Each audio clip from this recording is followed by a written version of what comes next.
Kelsey Conway tweeted this out a little bit ago, or posted this on X earlier this morning. I know we talked about Geno Stone yesterday. We talked about what the Bengals could potentially do with some of the money that they freed up. And I know we looked at some of the remaining available free agents and who the Bengals could target, this, that, and the other. We're trying to figure out what the exact plan for the Bengals is. Is this money that they're freeing up just to get that, not to extend Trey Hendrickson, but just to increase his pay for the upcoming season, pad that, and then slap him on the ass on the way out and say, good game, best of luck on your future endeavors. We don't know what the Bengals are doing. But I was listening to a clip, and we don't have the clip, but it was Jay Morrison and Paul Dehner Jr. Paul Dehner Jr. weighed in on the Geno Stone thing, was kind of critical a little bit of the Bengals more so than Geno, of blindly just accepting a pay cut. Like, Geno Stone, it's not as if he was going to get cut if he didn't take the pay cut. Why would you just willingly agree to take less money? And that was an interesting thought, because Kelsey Conway's post on X earlier said Geno Stone was, and she says forced, Geno Stone was forced to take a pay cut by the Bengals. The team didn't tell him where the money that they'll be saving is going, but it's for a reason, she says. Geno Stone says, at the end of the day, if you're taking a pay cut, they're trying to clear up space for a reason. So if that's the case, hearing that clip from Paul Dehner Jr. and then reading this quote from Kelsey Conway, I guess the question I have is, if Geno Stone didn't take that pay cut, were they going to cut him? Yeah. Simple as that? Yes. 100%. Same as Zack Moss.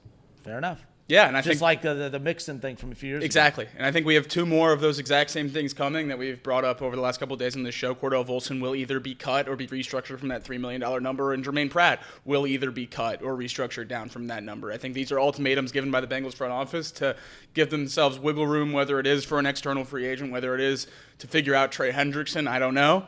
But I think these are absolutely ultimatums for these players, that if you want to stay in Cincinnati, you will be restructured, or you will be moved on from, because this is something the Bengals, while we do kill them for contract structure and guaranteed money and what they give out in free agency, this is something that they give themselves the opportunity to do basically every single offseason, which has saved them on a lot of those contracts they whiffed on. I mean, imagine if they structured free agency contracts like most of the rest of the league, and we're talking about Sheldon Rankins in the middle of this defensive line going into week one. Yeah. Exactly. But they didn't put any money past year one, so they just moved on from him. Same thing with Geno Stone. No serious guaranteed money here in the second year of that 2-year deal. So if he wants to be a Bengal next year, you do what the Bengals want you to do. Does it hurt him with the Jamar Chases, the T. Higgins, the Trey Hendricksons, the Joe Burrows of the world? Absolutely. And that's why, we've kind of been kicked in the butt with how those negotiations have been handled and having to push those down the line more than we wanted to. But it helps them immensely with that middle tier, lower tier of free agents, because if you don't hit, you have the ability to move on from them without being dragged down for years and years and years. So kudos to the Bengals in terms of getting these done and bringing these ultimatums to the table and having a restructure format that is enticing enough to these players that they don't want to test the open market and try to get another deal. Maybe it's a testament to the Bengals culture. I don't know. I like to think that if you're willing to stay and play for Joe Burrow and Jamar Chase and T. Higgins and Zach Taylor, I don't know, maybe they're doing something right. That's how I like to look at it. If you're willing to take a pay cut and you're able to stay in Cincinnati and try to win, try to build something here and be a part of it, I think it says something. I don't know how much money he would get on the open market. I don't know how much money he's going to be worth, to a different NFL organization. But for the Cincinnati Bengals, I like to think that people are able to take pay cuts because they want to be a part of this. And we've heard Justin Simmons, Dalton Risner already this offseason, two of the top free agents at positions of need, say they want to play for the Bengals if that offer was given to them. So I know this team's missed the playoffs the last 2 years. The players in the NFL don't seem to view it any differently than they did 3 years ago when it comes to being a contender and being something you want to be a part of. Oh, man, you made some great points, too. That's unfortunate, man.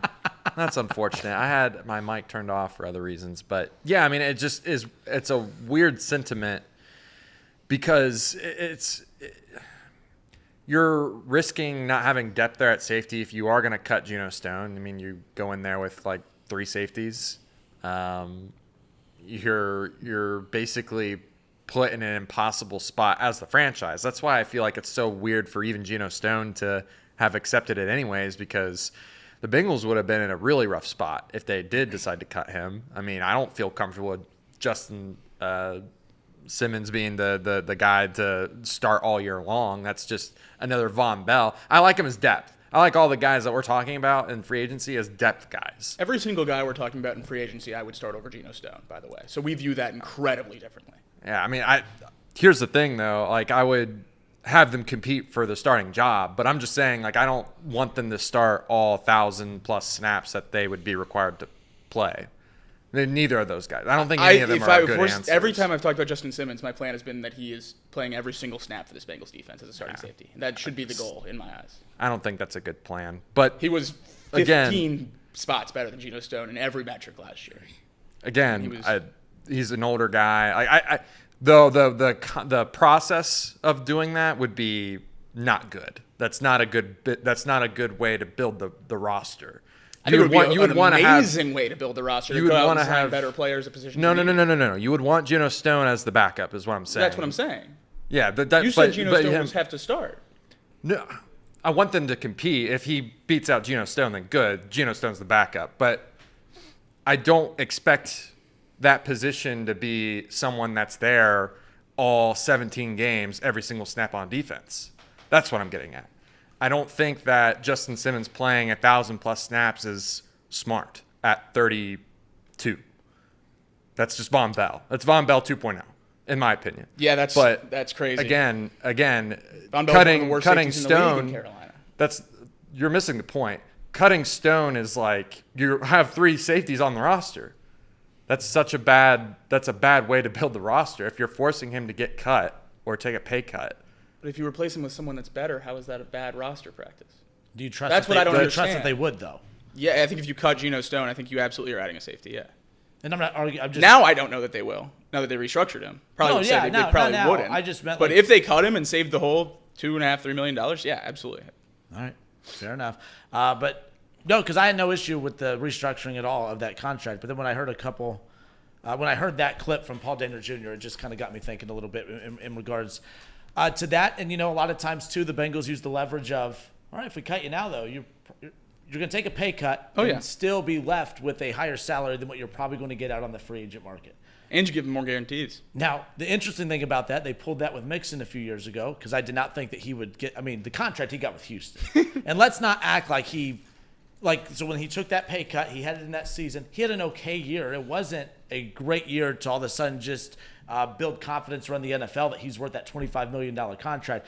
Good for Houston for pulling the trigger on it. Good for Joe Mixon. And he had a great year last year. But I will say, I don't even think Joe Mixon expected to get the money he did. Do you think that he did? I don't think the Texans expected him to give him that money based on the draft capital they gave up for him. So, yeah, I don't know. That was certainly a shock to me. Texans certainly have had some questionable team building over the last few years. You have a terrible O-line, which neglects your young quarterback's development this year, and then you cut your starting guard and trade your starting left tackles. So good luck to Houston, man. Drafted 3 wide receivers this year, though. So at least Mixon paid off. At least they got their money's worth, at least in year one. That's true. That's true. If that continues.